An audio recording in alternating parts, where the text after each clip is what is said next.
Yang muncul memang, nggak ada urusan Anies atau siapa, mukanya Jokowi. Raja Jawa segala macam, bahkan ada tiang Gulentin kayak di Prancis gitu ya, yang gambarnya wajah Jokowi gitu.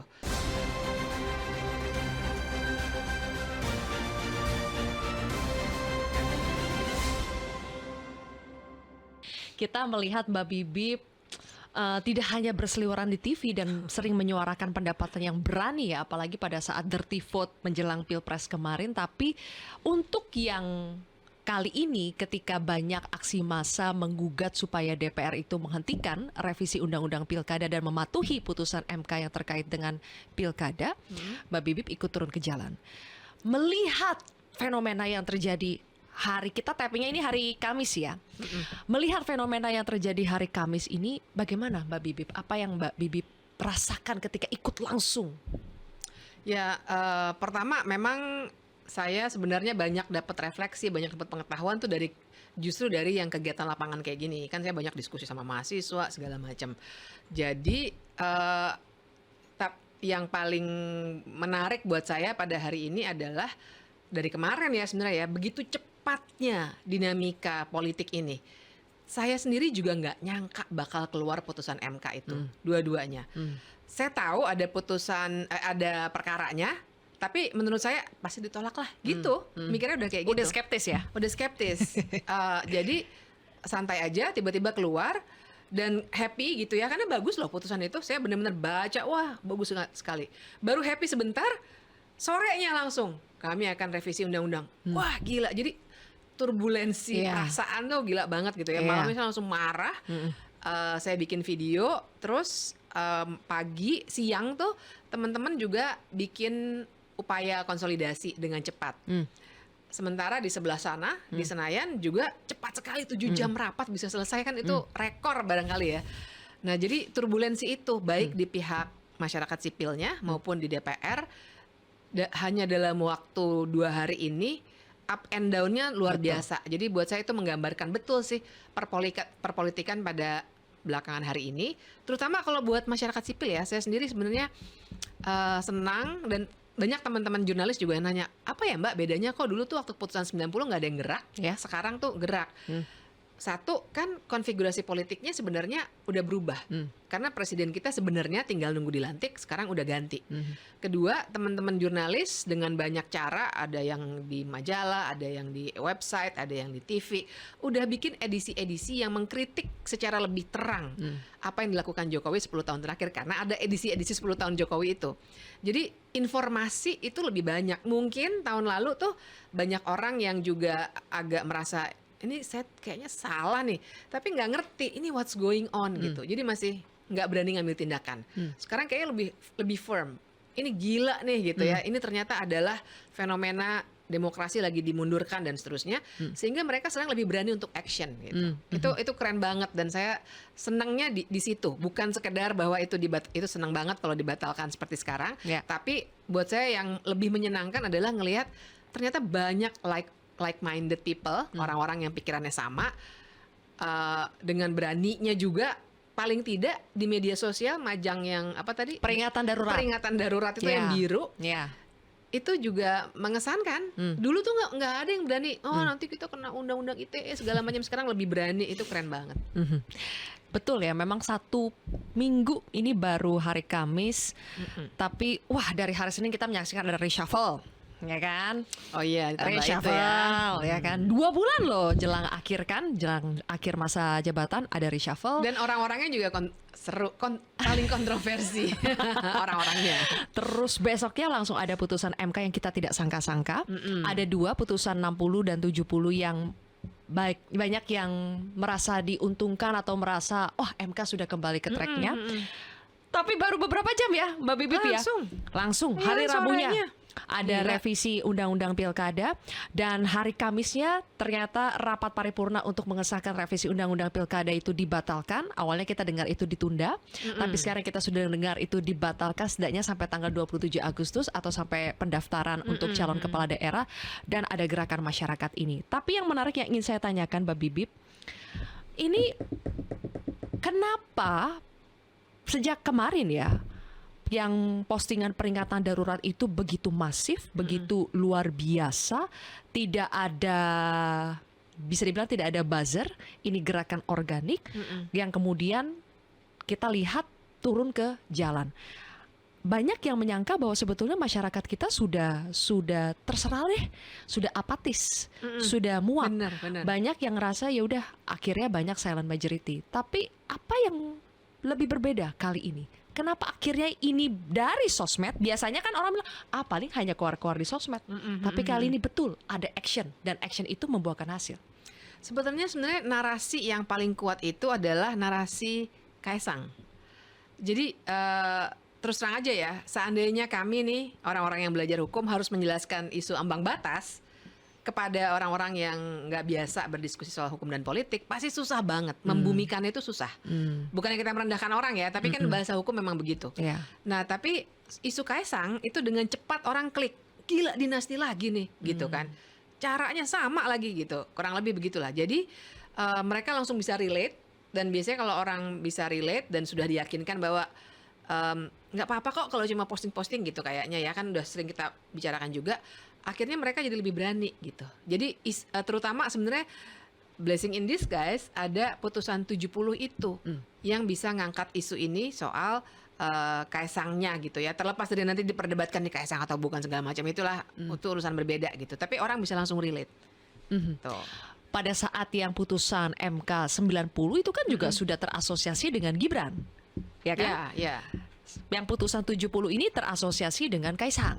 Tapi why now? Kenapa sekarang beda ya? Kenapa sekarang lebih ada gerakan daripada yang 90 kemarin? 90 kemarin adem ayam tuh, Mbak. Ya itu tadi, kalau menurut saya sih karena memang dua hal tadi itu, terutama konfigurasi politiknya yang sudah berubah.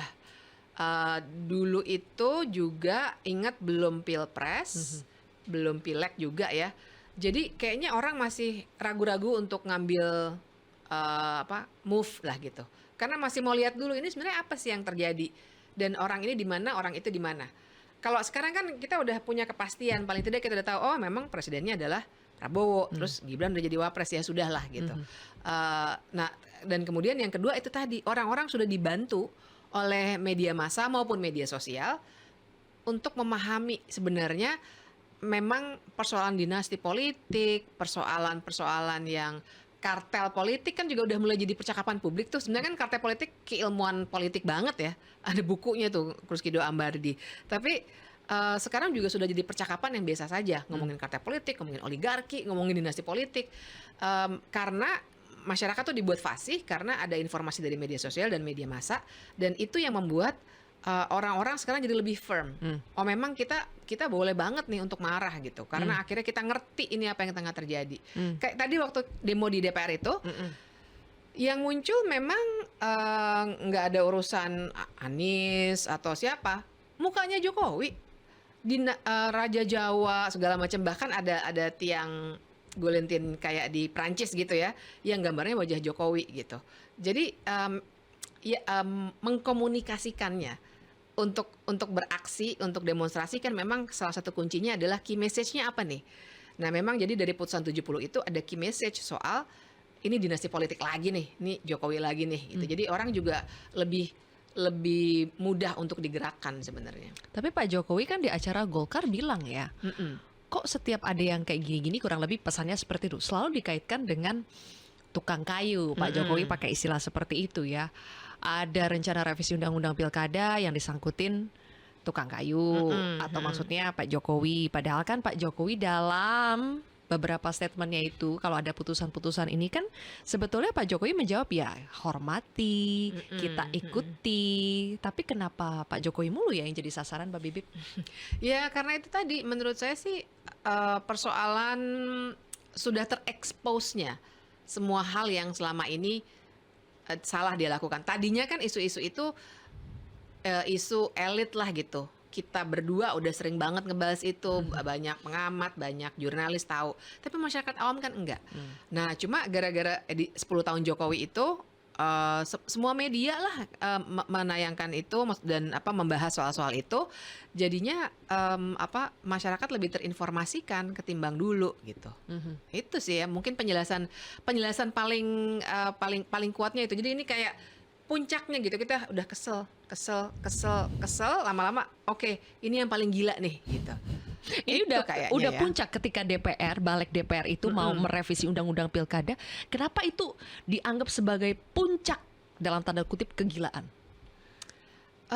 Karena saya tuh pengen mengibaratkannya gini, ini ada putusan MK, kemudian DPR-nya di sini, ini KPU. Dalam konteks politik, dalam konteks kepemiluan, dalam dunia yang normal, putusan MK langsung dijalankan oleh KPU.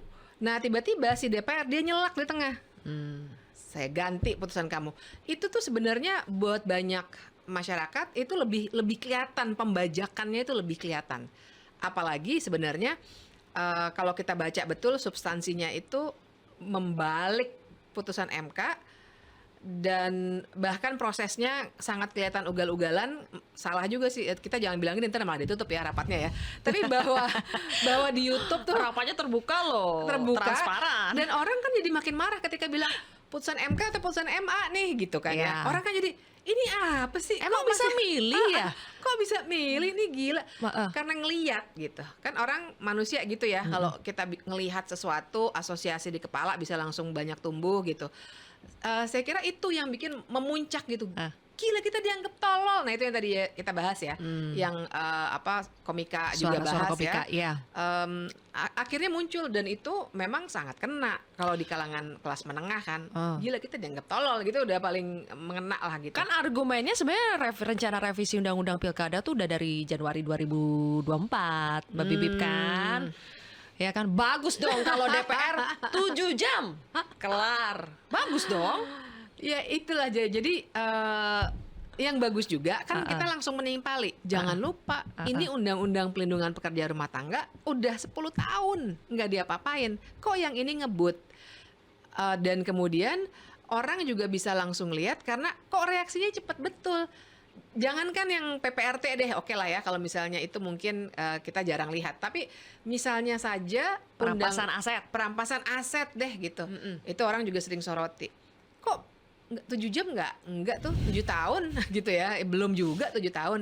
Jadi orang bisa langsung lihat. Dan juga yang tentu saja sangat terlihat aneh. Ini saya bicara nggak hanya konteks spesifik teknik hukum ya. Ya. Tapi orang bisa langsung melihat kengacoan itu ketika juga secara tiba-tiba rapatnya bisa dilaksanakan dan apalagi dimunculkan juga soal bagaimana PDI Perjuangan misalnya dicoba untuk dipinggirkan gitu. Terus kemarin juga beredar ada katanya, saya nggak tahu kebenarannya tapi saya juga dapat, saya yakin banyak sekali yang dapat, bahwa ada penjagaan yang berlebihan di DPR. Oh, kita waktu lihat. sidang, ya kan? Oh ya, karena Dari pagi kan ada ini. kalau Brimob. jurnalis pasti ada di sana ya. Kalau saya cuma dapat WhatsApp. Nah, tapi itu yang akhirnya bilang orang akan mikir ini berarti sebenarnya mereka tahu mereka salah gitu. Dan karena itu mereka ingin melindungi diri mereka dengan pengamanan seperti ini dan lain sebagainya. Itu ya kayaknya ya kalau